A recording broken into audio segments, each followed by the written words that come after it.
अस्सलाम वालेकुम students, welcome to CBEL concept based education learning YouTube channel. मैं हमाद अहमद आपका ट्यूटर। आज के इस लेक्चर में हम बात करेंगे FSC पार्ट 1 की, जिसे इंटरमीडिएट पार्ट 1 भी कहते हैं और इसका सब्जेक्ट है केमिस्ट्री। स्टूडेंट्स, आज से हम केमिस्ट्री का चैप्टर नंबर 4 स्टार्ट करेंगे। ये चैप्टर बहुत इंपॉर्टेंट है। चैप्टर का नेम है लिक्विड एंड सॉलिड। स्टूडेंट्स, आज हम इसका टॉपिक 4.1 करेंगे। That topic is intermolecular forces. Students, आपने इसको तवज्जो से देखना है। ये टॉपिक के अंदर आपको MCQs का पूछ सकता है, आपको शॉर्ट आंसर क्या क्या आ सकते हैं, इसके बारे में डिस्कशन करेंगे। लेकिन वीडियो को शुरू करने से पहले आप स्टूडेंट्स से ये रिक्वेस्ट है, चैनल को सब्सक्राइब करें, वीडियोस को लाइक करें और इन वीडियोस को ज्यादा से ज्यादा अपने फ्रेंड्स में शेयर करें ताकि स्टूडेंट्स आपके साथ साथ उनका भी बेनिफिट हो। तो स्टूडेंट्स, हमारे पास जो टॉपिक है हमारे पास इंटरमॉलिक्यूलर फोर्सेस। स्टूडेंट्स देखें, इस टॉपिक के अंदर ना आप डिफरेंस, आपको एक बहुत इंपॉर्टेंट क्वेश्चन आता है, चाहे आप पंजाब के किसी भी बोर्ड से लिंक है, चाहे आप कराची के किसी भी बोर्ड से लिंक्ड हैं, तो आपको ना एक ना शॉर्ट क्वेश्चन पूछा है कि difference between intermolecular forces and intramolecular forces. हम उसी को लेकर चलेंगे और इस टॉपिक को कंप्लीट भी इसी क्वेश्चन के ऊपर हम करेंगे। तो सबसे पहले ये समझिए, फोर्सेस आपको पता क्या होती हैं? दो चीजों के दरमियान अट्रैक्शन, कशिश के अमल को क्या कहते हैं? फोर्स कहते हैं। ठीक है ना? तो ये मॉलिक्यूल यानी कि ये फोर्सेस किस में पाई जाएंगी? मॉलिक्यूल के अंदर पाई जाएंगी। और इंटरमॉलिक्यूलर फोर्सेस क्या कहलाती हैं? ऐसे मॉलिक्यूलर फोर्सेस जो किसी भी मॉलिक्यूल्स के अंदर पाई जाती हैं। तो स्टूडेंट्स, मिसाल के तौर पर मैं मॉलिक्यूल कोई भी ले लेता हूं। मेरे पास मॉलिक्यूल है HCl, ये मेरे पास एक मॉलिक्यूल है, और एक दूसरा मेरे पास मॉलिक्यूल है, वो भी है मेरे पास HCl का। अब जब ये दोनों मॉलिक्यूल एक दूसरे को अट्रैक्ट करेंगे तो दरमियान में जो फोर्स बनेगी उस फोर्स को कहेंगे इंटरमॉलिक्यूलर फोर्सेस। और आप स्टूडेंट्स को ये पता होना चाहिए कि H के ऊपर कौन सा साइन होता है? H के ऊपर होता है पार्शियल पॉजिटिव यानी कि आधा पॉजिटिव, और Cl क्लोरीन के ऊपर कौन सा चार्ज होता है? पार्शियल नेगेटिव यानी कि आधा नेगेटिव। और इसी तरह यहाँ पे भी दूसरे मॉलिक्यूल के ऊपर भी H पॉजिटिव पार्शियल और Cl नेगेटिव पार्शियल यानी कि आधा पॉजिटिव और आधा पार्शियल। तो इंटरमॉलिक्यूलर फोर्सेस कौन सी फोर्सेस हैं? ऐसी फोर्सेस जो दो मॉलिक्यूल्स जब आपस में अट्रैक्ट करते हैं ना, तो वो जिस फोर्स की मदद से अट्रैक्ट करते हैं वो फोर्स को कहते हैं इंटरमॉलिक्यूलर फोर्सेस। तो स्टूडेंट्स, एक बात को अंडरस्टैंड कीजिएगा। अब मैंने जैसा कि बताया कि आपको एक क्वेश्चन और भी आता है, इंट्रामॉलिक्यूलर फोर्सेस। तो वो फोर्सेस जो किसी भी एटम्स के दरमियान पाई जाती हैं, किसी भी एक मॉलिक्यूल के अंदर जो एटम मौजूद होते हैं ना, उसके दरमियान जो फोर्सेस पाई जाती हैं उसको कहते हैं इंट्रामॉलिक्यूलर फोर्सेस। आपको पता है मॉलिक्यूल किन चीजों से मिलकर बनता है? दो या दो से ज्यादा मॉलिक्यूल्स से मिलकर, दो या दो से ज्यादा एटम से मिलकर मॉलिक्यूल बनता है। तो इसमें अगर देखो H आपके पास क्या है? हाइड्रोजन एक एटम है, क्लोरीन एक एटम है। ये दोनों जब आपस में मिले तो इन्होंने एक क्या बना दिया? मॉलिक्यूल बना दिया।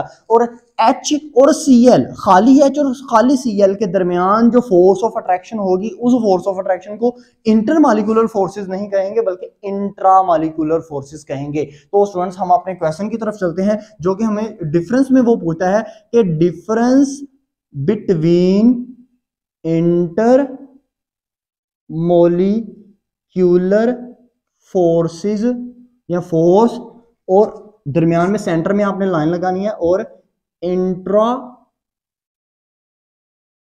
Molecular force. अब देखिएगा स्टूडेंट्स, नंबर 1 डिफरेंस क्या है? डिफरेंस नंबर 1 है डेफिनेशन का। तो इंटरमॉलिक्यूलर फोर्स की क्या डेफिनेशन थी? The force which is present between the two molecules is called intermolecular forces. तो ये देखिएगा, मैं लिखता हूं the force which is present in between two molecules is called intermolecular forces. अब इंट्रामॉलिक्यूलर फोर्सेस कौन सी होती हैं? इंट्रामॉलिक्यूलर फोर्सेस द फोर्सेस या force which is present between two atoms of single molecule is called intramolecular forces. देखिए, एक molecule के दो या दो से ज्यादा एटम्स हों, उसके दरमियान में जो फोर्स पाई जाती है उसको इंट्रामॉलिक्यूलर फोर्सेस कहते हैं। तो स्टूडेंट्स ये आपने डिफरेंस में सबसे पहले जब भी डिफरेंस आए दरमियान में लाइन लगानी है, एक तरफ इंटरमॉलिक्यूलर फोर्सेस एक तरफ इंट्रामॉलिक्यूलर फोर्सेस, दोनों की डेफिनेशन पहले लिखनी है। अब एक बात को अंडरस्टैंड आपने करना है, इंटरमॉलिक्यूलर फोर्सेस के दरमियान जो फोर्स होती है वो बहुत वीक होती है as compare to intramolecular forces, और इंट्रामॉलिक्यूलर फोर्सेस में जो फोर्स होती है वो बहुत स्ट्रॉन्ग होती है as compare to intermolecular forces. आप दूसरा पॉइंट यही लिखेंगे। तो पॉइंट नंबर 2 आपके पास क्या है, intermolecular force is very weak as compare to intramolecular force। अब यहां पे आप क्या लिखोगे, इंट्रामॉलिक्यूलर फोर्स में यहां पे लिखोगे नंबर 2, आप पॉइंट दोगे क्या, द फोर्स ऑफ अट्रैक्शन, कशिश की force is very strong in intramolecular force as compare to intermolecular force. Okay students, जैसे मिसाल के तौर पर मैं अगर आपको मिसाल दूं, तो अगर आपने चूल्हे के ऊपर पानी रखा हो तो पानी को अगर आप हॉट करें, गर्म करें, तो स्टूडेंट्स क्या होता है, पानी आहिस्ता आहिस्ता से बुखारात बन के ऊपर को उड़ना शुरू हो जाता है, क्योंकि उनके दरमियान कौन सी फोर्स पाई जाती है, इंट्रामॉलिक्यूलर फोर्सेस बहुत स्ट्रॉन्ग होती है, ठीक है ना, उस मॉलिक्यूल के दरमियान। तो इस वजह से वो बहुत स्ट्रॉन्ग मॉलिक्यूलर फोर्सेस होने की वजह से वो आहिस्ता आहिस्ता पानी जो है वो उबलता है, ठीक है ना। तो नंबर 3 पॉइंट आप क्या करेंगे, नंबर 2 पॉइंट आपके पास ये हो गया, नंबर 3 पॉइंट देखिएगा, रिप्रेजेंटेशन। नंबर 3 पॉइंट है रिप्रेजेंटेशन, इंटरमोलिक्यूल फोर्सेस या force is represented by dotted line. ये देखें, ये इस तरह डॉटेड लाइन, इसको डॉटेड डीओटी डॉटेड लाइन, ठीक है स्टूडेंट्स। लेकिन इंट्रामॉलिक्यूलर फोर्सेस को किससे रिप्रेजेंट करते हैं, नंबर 3 पॉइंट है इसमें, इट या इट इज रिप्रेजेंटेड, आप इट इज की जगह इंट्रामॉलिक्यूलर फोर्सेस भी लिख सकते हो, it is represented by complete line, complete line कैसे, ईजी ये इस तरह कंप्लीट लाइन, ये देखें। अच्छा आपने ना ये कंप्लीट लाइन को ना, इस कंप्लीट लाइन को क्या कहते हैं, देखें इंट्रामॉलिक्यूलर फोर्सेस जो होती है ना, जो वो दो एटम्स के दरमियान मौजूद होती हैं, इसको कंप्लीट लाइन से जाहिर किया जाता है, ठीक है ना। क्यों, इस कंप्लीट लाइन को बॉन्ड भी कहते हैं। आपने ये 9th क्लास में भी पढ़ा होगा, जब आपने ionic bond, covalent bond, metallic bond और कोऑर्डिनेट कोवलेंट बॉन्ड पढ़े थे ना, तो उसके दरमियान आपने ये लाइन पढ़ी थी, इस लाइन को बॉन्ड भी कहा जाता है, ठीक है ना स्टूडेंट्स। तो डॉटेड लाइन से हम किसको रिप्रेजेंट करते हैं, इंट्रामॉलिक्यूलर फोर्सेस को, कंप्लीट लाइन से हम रिप्रेजेंट करते हैं इंट्रामॉलिक्यूलर फोर्सेस को। ये पॉइंट नंबर हमारे पास 3 हो गए डिफरेंस में। पॉइंट नंबर 4 की बात करें तो स्टूडेंट्स देखिएगा, जो इंटरमॉलिक्यूलर फोर्सेस होती है ना, वो किसी भी मॉलिक्यूल की फिजिकल स्टेट को क्या करती हैं, चेंज करती हैं, इफेक्ट करती हैं। इंटरमॉलिक्यूलर फोर्सेस किसी भी मॉलिक्यूल की फिजिकल स्टेट को चेंज करती हैं। फिजिकल स्टेट से मुराद क्या हुआ, उसका रंग, उसका मतलब उसकी प्रॉपर्टी में मींस सॉलिड को लिक्विड में तब्दील कर देना, लिक्विड को सॉलिड में तब्दील कर देना। तो इस अमल को क्या कहते हैं, फिजिकल प्रॉपर्टीज, ठीक है ना। तो इंटरमॉलिक्यूलर फोर्सेस क्या करती हैं, जब भी जैसे मिसाल के तौर पर हम बॉयल करें, किसी भी फर्ज करें हमने बर्फ ली, बर्फ को हमने बॉयल किया, वो लिक्विड में कन्वर्ट होगी, तो इसका मतलब उसकी फिजिकल स्टेट कंप्लीट हुई, कन्वर्ट हुई है किसमें, मैं तो सॉलिड को कन्वर्ट किसमें हो गया, लिक्विड में कन्वर्ट हो गया। तो स्टूडेंट्स देखिएगा नंबर 4 पॉइंट इसमें हम करेंगे, इट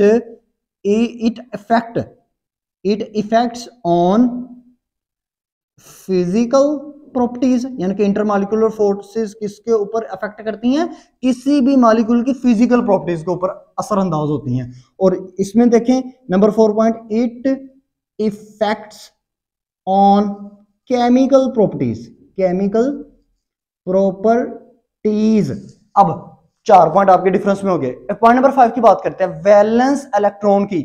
आपको पता है इंटरमॉलिक्यूलर फोर्सेस में वैलेंस इलेक्ट्रॉन इन्वॉल्व नहीं होते। देखिए वैलेंस इलेक्ट्रॉन से क्या मुराद हुआ, जैसे मिसाल के तौर पर HCl और दूसरा HCl, ये दोनों मॉलिक्यूल जब आपस में अट्रैक्ट हुए ना, तो फर्ज करें H के जो वैलेंस इलेक्ट्रॉन है वो है 2, फर्ज किया क्लोरीन के जो वैलेंस इलेक्ट्रॉन है वो है 7, तो दोनों की तादाद का बराबर होना जरूरी नहीं होता किसमें, इंटरमॉलिक्यूलर फोर्सेस में। तो यहां पे यही बात को हम लिखेंगे। नंबर 5 पॉइंट आपके पास क्या आ जाएगा, no involvement of valence electron, या इलेक्ट्रॉन्स भी लिख सकते हैं, ठीक है ना। अब यहां पे इन्वॉल्वमेंट यहां पे बराबर होने चाहिए,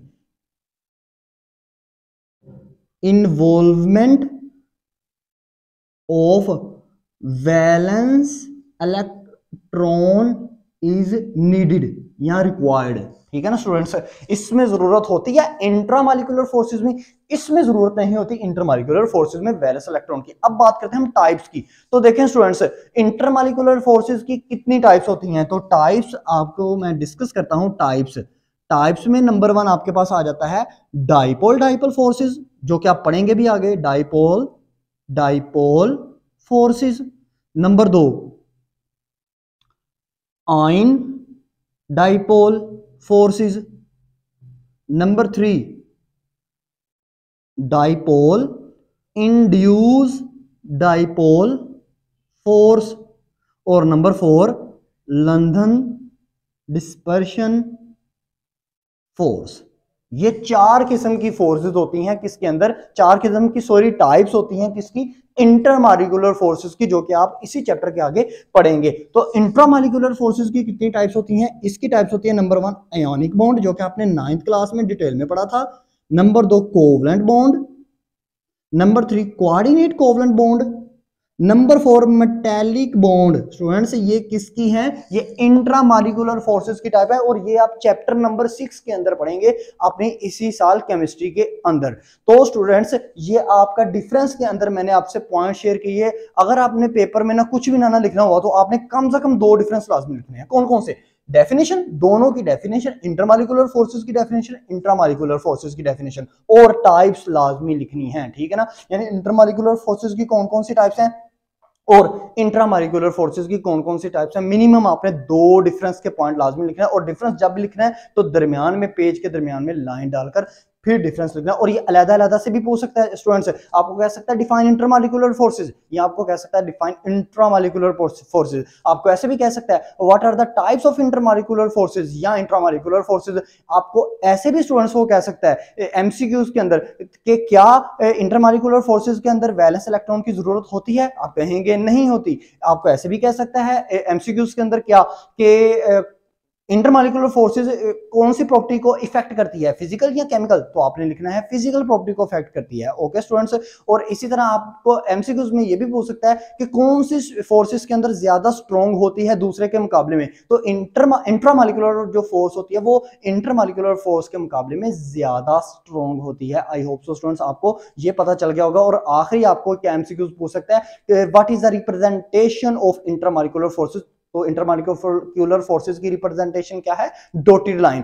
इंट्रामॉलिक्यूलर फोर्सेस की रिप्रेजेंटेशन क्या है, कंप्लीट लाइन, जिसको हम बॉन्ड भी कहते हैं। और ये भी एक बहुत इंपॉर्टेंट एमसीक्यूज बनता है कि representation of intramolecular forces are a complete line. और कंप्लीट लाइन को हम क्या कहते हैं, बॉन्ड कहते हैं, वैलेंस इलेक्ट्रॉन कहते हैं। इस तरह की आपको 4 से 5 वो ऑप्शन देगा, आपने उसमें से बॉन्ड के ऊपर क्या करना है, टिक करना है। ये इतना सा टॉपिक था, शॉर्ट आंसर क्वेश्चन के लिए ये टॉपिक था। और ये जो आपका चैप्टर है, ये चैप्टर आपका 2 टॉपिक्स के ऊपर बेस कर रहा है। लास्ट टाइम आपने पढ़ा था गैसेस के बारे में, इस चैप्टर के अंदर आप पहले पढ़ेंगे लिक्विड के बारे में और फिर आप पढ़ेंगे सॉलिड्स के बारे में। तो आपने इस चैप्टर को तवज्जो से देखना है। अब जाते हैं आपको ये भी चीजें बता देता हूं, इस चैप्टर में आपको कितने शॉर्ट आंसर क्वेश्चन आते हैं, कितने एमसीक्यूज आते हैं और कितने आपको लॉन्ग आते हैं। तो आप अपने माइंड में एक बात रखिएगा, इस चैप्टर के अंदर, चैप्टर नंबर 4 के अंदर आपको 4 शॉर्ट क्वेश्चन आते हैं, 4 शॉर्ट क्वेश्चन आते हैं। एमसीक्यूज कितने आते हैं, 2 एमसीक्यूज आपको आते हैं, 2 एमसीक्यूज।